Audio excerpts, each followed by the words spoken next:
Welcome back, my students, to a brand new episode of Comic Class. In today's lesson, guys, we're looking at Stanley and Steve Ditko's The Amazing Spider-Man issue 23. And this one is called The Goblin and the Gangsters. And yeah, this one's pretty interesting and should be a pretty interesting read. I will be dropping at least 3 different The Amazing Spider-Man videos this week because I am trying to get the run finished off. So without further ado, let's jump right into today's story. Let's go.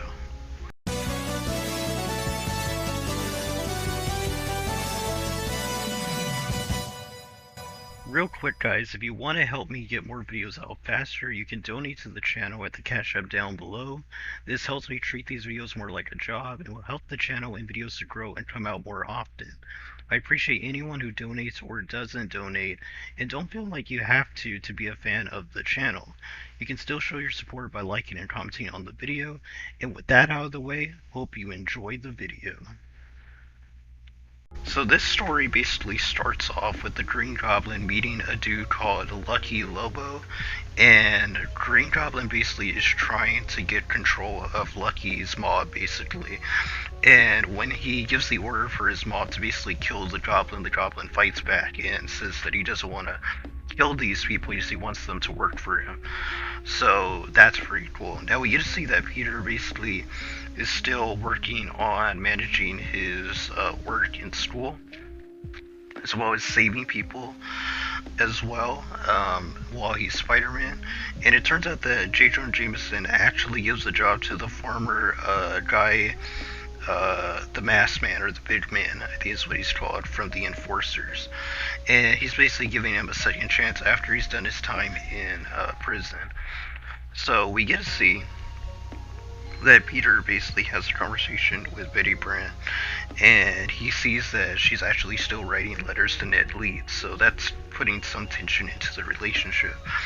Now we get to see that Lucky basically has a person on the inside, a person that's betraying him.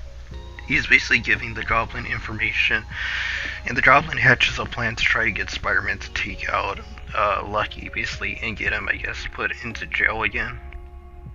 And the Goblin has Peter basically follow him after he puts himself out in the open for Spider-Man to see, and he drops like a smoke bomb, or he puts like some pumpkin bombs to basically gas out the mob and trick Spider-Man into going into this building.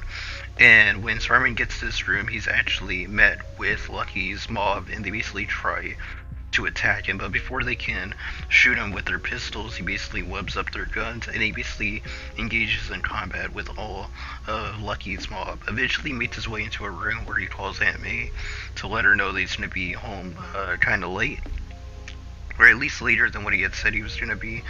And he basically lays a trap for Lucky's mob where he puts a ton of webbing on top of the ceiling, and he basically traps them all underneath, with Lucky trying to get away but getting caught by Spider-Man. Now, Lucky basically tells Spider-Man that Green Goblin was trying to get them to take each other out, and that way he can take control of Lucky's mob.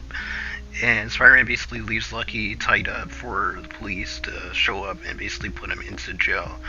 Now, Spider-Man goes on to find where the Green Goblin is at, kind of suspecting that he would want to see the outcome for himself, and he was right in that he was close by.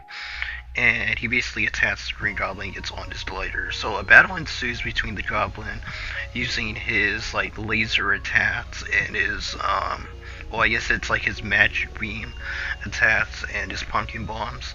And the fight scene's pretty nice. Eventually, the Green Goblin was able to boost himself away from Spider-Man when he tried to grab onto his glider, and Spider-Man didn't have any more web fluid. So he basically had to try to save himself from falling to his death. But the Green Goblin basically realizes that when he gets back home, that the entire gang or mob of Lucky Lobo basically has been captured and put in to the police.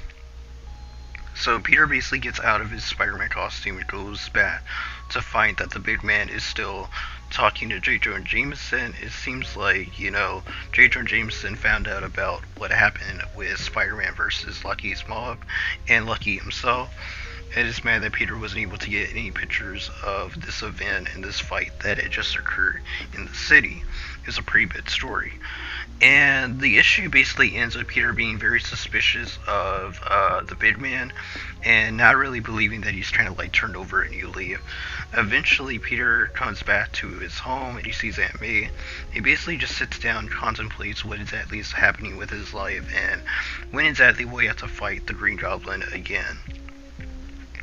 And he basically has this like nagging feeling that something bad is going to happen in the future, and we'll see how this turns out in the next few issues, or maybe even the next issue something will happen. But yeah, that was the Amazing Spider-Man. Yeah, that was Stanley and Steve Ditko's The Amazing Spider-Man issue 23, The Goblin and the Gangsters. Overall, a really good, fun issue. It really doesn't have a lot to talk about. It's basically an action issue. It had a lot of action panels in it. But overall, it does introduce the character of Lucky Lobo, who's going to be very important for a future iconic story arc. The three-part story arc, If This Be My Destiny, which is probably Steve Ditko's Stan Lee's most iconic story arc together, or even story in general together, and is definitely the highlight of this entire run. So when we get to that, this issue will be very important for setting that up in the future. That's gonna be all, guys. Make sure you go check out the rest of the playlist for all the Amazing Spider-Man issues that we've covered so far, and the next 2 videos should be out pretty soon. But until next time, guys, until next video, God bless you. Until the next lesson, keep on reading those comics.